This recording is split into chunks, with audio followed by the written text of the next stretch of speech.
আমি কেন weight training করা বন্ধ করে এখন যোগা করছি। আমাদের বডি যখনই খুব স্ট্রেসড আউট থাকে বা বডিতে কোনো ইনফ্লামেশন থাকে, সেই সময় আমরা যদি কোনো হাই ইন্টেন্সিটি এক্সারসাইজ করি, তখন আমাদের বডিতে কর্টিসল আরও বেশি পরিমাণে সিক্রেশন হয়, যে কারণে আমরা ওয়েট রিডিউস করার জায়গায় তখন ওয়েট গেইনও করতে পারি বা আমাদের বডিতে ওয়াটার রিটেনশন হয়ে যেতে পারে নানান রকম কারণে, যার ফলে আমরা সাধারণভাবে দেখি যে আমাদের ওয়েটটা কমছে না বা কিছু কিছু ক্ষেত্রে ওয়েটটা বেড়ে যাচ্ছে। এই সমস্ত সময় যখন স্ট্রেসড হয়ে থাকবে বা মনে হবে ঘুম ঠিকঠাক হচ্ছে না বেশ কিছুদিন ধরে বা ওয়ার্ক প্রেশার খুব বেশি আছে,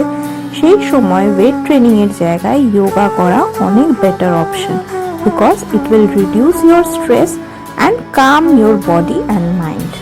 বাট আবার আমি কিছুদিন পর ওয়েট ট্রেনিং স্টার্ট করব, যখন মনে হবে যে আমার বডি অ্যাডাপ্ট করে নিয়েছে আগের মতো